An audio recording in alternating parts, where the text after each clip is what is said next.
പന്തിപ്പോൾ ഇറാൻ്റെ കോർട്ടിൽ നിൽക്കുന്നത് പോലുള്ളൊരു പ്രതികരണമാണ് ജനീവ സമാധാന ചർച്ചയ്ക്ക് ശേഷം ഇറാൻ്റെ വിദേശകാര്യമന്ത്രി അബ്ബാസ് അറഗ്ചി ഇന്ന് പറഞ്ഞിരിക്കുന്നത്. ഒരു സമാധാന ഡീലിലേക്ക് പോകണോ എങ്കിൽ അമേരിക്ക അമിതമായ ആഗ്രഹങ്ങൾ ഒഴിവാക്കണം. ഈ ആഗ്രഹങ്ങളെന്ന് പറഞ്ഞപ്പോൾ സ്വാഭാവികമായിട്ടും അമേരിക്ക പറഞ്ഞിരിക്കുന്നത് രണ്ട് പ്രധാനപ്പെട്ട കാര്യങ്ങളാണ്. ഇറാൻ്റെ ബാലിസ്റ്റിക് മിസൈൽ പരിപാടി ഉപേക്ഷിക്കണം, ആണവോർജവുമായി ബന്ധപ്പെട്ട് ചെയ്തുകൊണ്ടിരിക്കുന്ന കാര്യങ്ങൾ യുറേനിയം സമ്പുഷ്ടീകരണം ഇല്ലാതാക്കണം. ഇത് രണ്ടും നടക്കുന്ന കാര്യമല്ല സാറേ എന്ന രൂപത്തിലാണ് അബ്ബാസ് അറഗ്ചി അങ്ങോട്ട് പറഞ്ഞിരിക്കുന്നത്. ന്യായീകരണം നമ്പർ 1, ബാലിസ്റ്റിക് മിസൈൽ എന്ന് പറയുന്നത് ഞങ്ങളുടെ പ്രതിരോധത്തിന് വേണ്ടി ഉണ്ടാക്കുന്നതാണ്, ലോകത്തെല്ലാവരും ഉണ്ടാക്കി വെച്ചിട്ടുണ്ട്. രണ്ടാമത്തേത് യുറേനിയം സമ്പുഷ്ടീകരണം ഞങ്ങൾ നടത്തുന്നത് സമാധാന ആവശ്യങ്ങൾക്ക് വേണ്ടിയാണ്. ഞങ്ങൾ ഇതുവരെ ആരെയും ഇത് വെച്ചിട്ട് ആക്രമിച്ചിട്ടില്ല, ആക്രമിക്കുമെന്ന് പറഞ്ഞിട്ടുമില്ല. അതുകൊണ്ട് അതിൻ്റെ കാര്യവും വിട്ടുകള എന്നാണ് അബ്ബാസ് അറഗ്ചി ഇന്നും വാർത്താലേഖകർക്ക് മുന്നിലും ഈജിപ്തിൻ്റെ ഉന്നതനായ ഒരു ഉദ്യോഗസ്ഥൻ വിളിച്ചപ്പോൾ ഫോണിൽ അദ്ദേഹത്തോട് ആവർത്തിച്ചും പറഞ്ഞിരിക്കുന്നത്.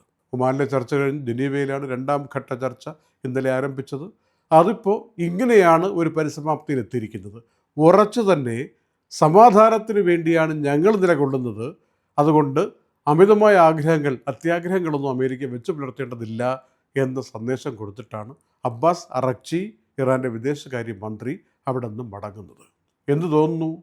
യുദ്ധം നടക്കുമോ? സാധ്യതയുണ്ടോ? ഇറാനും അമേരിക്കയും വാശി പിടിക്കുന്ന കാര്യങ്ങൾ തുടർന്നു പോകുമോ? ആരെങ്കിലും ഇടയ്ക്ക് വെച്ചിട്ട് ആക്രമണത്തിന് മുതിരുമോ? എന്നാൽ ചുറ്റുവട്ടത്തുള്ള രാജ്യങ്ങളൊക്കെ എങ്ങനെ പ്രതികരിക്കും? എന്തായിരിക്കും പൊതുവെയുള്ള സാഹചര്യം? മിഡിൽ ഈസ്റ്റിലെ അവസ്ഥ എന്തായിരിക്കും? നമുക്ക് ഓരോരുത്തർക്കും ഇതേക്കുറിച്ച് എന്തെങ്കിലുമൊക്കെ തോന്നുന്നുണ്ടോ? ഈ വാക്കുകൾ കേൾക്കുമ്പോൾ രണ്ട് കൂട്ടരും അയവില്ലാത്ത വിധമാണ്.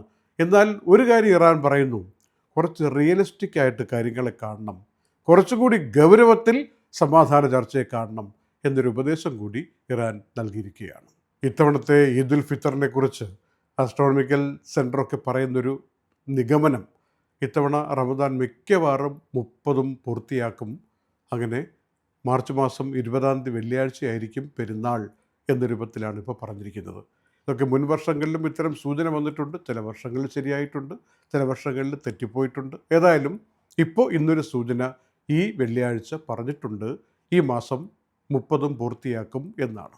ഇതിനിടയിൽ കാലാവസ്ഥയിൽ വലിയൊരു വ്യതിയാനത്തിൻ്റെ റിപ്പോർട്ട് വന്നു ഇന്ന് NCMൻ്റെ ഭാഗത്തു നിന്നാണ്.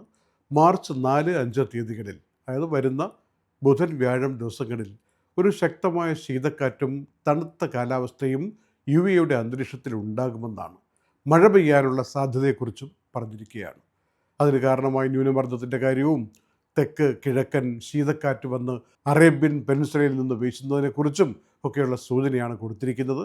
അപ്പോൾ ഈ 2 ദിവസം കൃത്യമായിട്ടും നല്ല തണുപ്പുണ്ടാകും എന്നാണ് പറയുന്നത്. Night updates supported by Hashim hypermarket, Kalyan jewellers, Lulu, Partha signature, Areen bakers, elessence.net, Kisa flour mills, best express cargo, Fira foods, Dhanvantari Ayurveda, Alusood cargo, gold star rent car, doctor Raseena Ayurvedic clinic, Hein golden diamonds, choco world Abu Dhabi.